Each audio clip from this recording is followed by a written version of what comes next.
손해의 범위를 산정할 때 보통 민사에서 법원은 의사에게 100% 책임을 묻지는 않아요.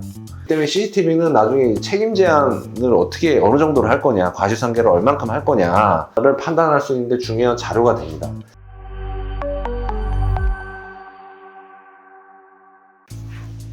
안녕하십니까. 법무의 로그의 윤유호 대표 변호사입니다. 오늘은 지난 시간에는 의사의 자격정지에 대한 집행정지에 대해 설명을 드렸는데, 오늘은 증거를 수집하기 위해서 중요하게 다뤄야 될 의료 과실에 있어서 증거 보전에 대해서 설명을 드리도록 하겠습니다. 이게 뭐냐면, 의료 과실에 따른 의료 소송에서 이제 여러 가지 경우가 있는데, 크게 보면 의사가 의료 행위를 하는 과정에서 진단, 수술, 처방 뭐 이런 거에 있어서 직접적인 의료행위에서 직접 과실이 있는 경우가 있어요. 그러니까 예를 들어 가지고 이제는 의료법에는 수술하는 과정 녹화하도록 되어 있죠. 보관도 해야 되고.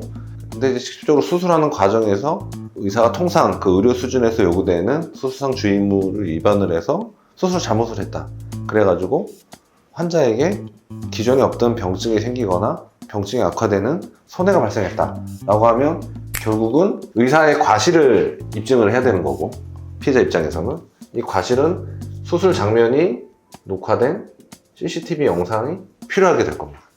그러면 이 CCTV 영상을 어떻게 확보를 해야 될 거냐, 피해자 입장에서는 그게 문제가 되겠죠. 근데 당연히 병원에 가가지고 CCTV 내놔라 그러면 병원에서 안 내주겠죠. 그래서 결국은 공권력을 이용을 해가지고 강제로 이걸 확보하는 수단을 찾아봐야 됩니다. 또 하나의 경우가 또 있을 수 있어요. 예를 들어서 중증 치매 환자가 있는데, 중증 치매 환자가 예를 들어서 사지를 일정 시간을 묶어둬야 되거나, 아니면 간병인이나 아니면 병원의 간호사, 아니면 병원에 상주하고 있는 직원이 중증 치매 환자가 막 돌아다니면서 자해를 하거나 불안당이 높은 곳에 떨어져서 추락사를 할 수도 있잖아요. 이런 거를 방지하기 위해서 적절한 조치를 취해야 될 업무상 주요 의무가 있습니다. 근데 이거를 제대로 안 해서 방치를 해서 그 중증 치매 환자가 병실에서 나가서 돌아다니다가 그 시설 내에서 높은 곳에 떨어져서 추락사가 했다. 그렇게 되면 그 중증 치매 환자가 어떤 과정을 거쳐가지고 그런 추락사를 하게 됐는지를 확인하기 위한 CCTV 영상이 마찬가지로 필요할 수 있어요. 그죠? 또 하나 예를 들어서 설명을 드리면, 응급실에서 응급 환자가 있는데, 이 응급 환자가 예를 들어서 기도 삽입을 통해서 호흡을 하고 있었는데 그게 제대로 관리가 안 돼가지고 이게 빠지는 바람에 호흡곤란이 와서 심정지가 와서 뇌에 산소가 공급이 안 돼서 뇌기능이 정지되는 이런 사안이 생길 수도 있습니다. 그런 경우에 마찬가지로 응급실 CCTV를 확인을 해서 응급실 담당 의사와 간호사가 기도 삽입을 하고 있는 환자의 상태를 주의 깊게 살피고 있었는지를 판단하기 위한 자료로 CCTV 영상이 필요할 수가 있습니다. 그러면 이런 경우에는 이제 주로 문제가 되면, 아까 제가 제일 처음에 예시를 들었던 수술 과정에서 의료 과실이 개입이 되면 피해자 입장에서는 의사, 또 의사를 고용하고 있는 병원을 상대로 민법 390조, 민법 750조 손해배상 청구를 할 수가 있어요. 그리고 그 의사를 고용한 병원은 재단이겠죠. 보통 재단인데, 의료재단을 상대로 756조 손해배상을 청구할 수 있겠죠. 결국은 과실을 입증하기 위한 CCTV. 그리고 아까 제가 그 시설물을 말씀드렸잖아요. 시설물이 뭐 제대로 설치가 안 돼 있다. 이래서 추락사 위험이 높은데 난간을 되게 낮게 설치를 했어요. 그런 경우에 시설물이 하자했다고 볼 수도 있기 때문에 그런 경우는 공작물 책임이 문제가 될 수도 있습니다. 그렇게 돼서 그 CCTV를 확보를 해야 되는데, 우리 민사소송법에는 증거보전이라는 제도를 마련해 두고 있습니다.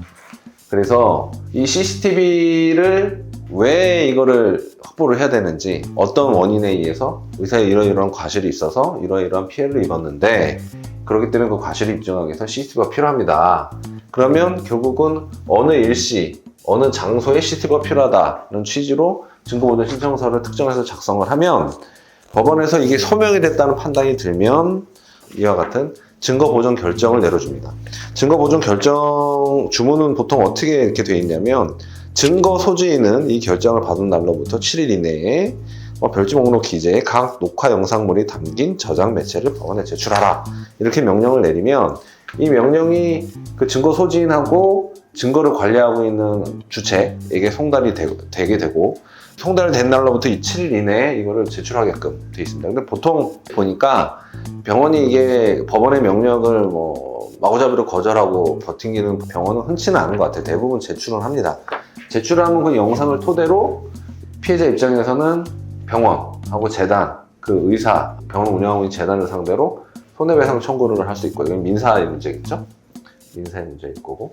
그 다음에 형사적으로는 실제 업무상 주의무를 위반을 해가지고 그 피해자, 환자를 죽음에 이르게 하거나 상해에 이르게 한 경우에는 업무상 과실치사상으로 형사고소를 할 수가 있겠죠. 그래서 민사, 형사적으로 이 CCTV가 필요할 수 있다.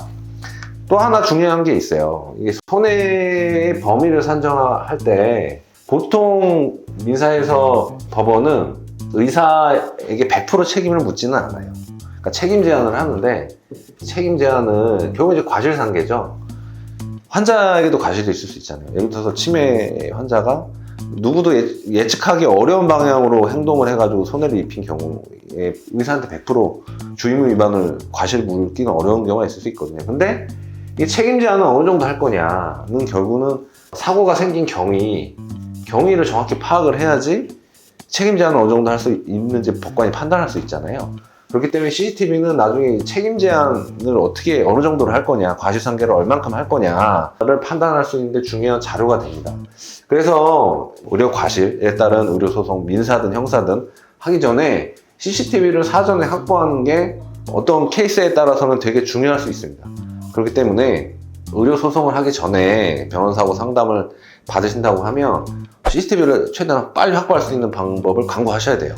근데 이제 이거 CCTV도 일정 기간이 뭐 한 달이든 뭐 두 달이든 지나면 그게 삭제가 되고 없을 수 있기 때문에 의료과실 사건이 발생을 했다고 하면 최대한 조속하게 확보를 할 수 있도록 노력을 하셔야 되고 전문가하고 상담을 해보셔야 됩니다. 그래서 제가 오늘 증거보전 CCTV를 확보할 수 있는 방법, 이게 왜 중요한지, 그리고 어떤 경우에 필요한지를 설명을 드렸고, 필요하시면 전문가하고 상의하셔도 최대한 빨리 확보할 수 있도록 노력을 하셔야 됩니다. 이 버스 떠나고 나서 손 흔들면 아무 의미가 없거든요. 시간이 지나면 없어집니다. 그렇기 때문에 최대한 빨리 확보하셔야 된다. 오늘은 여기까지 할 거고요. 오늘은 이제 크리스마스 이브인데 즐거운 성탄절 보내시기 바랍니다. 이상입니다.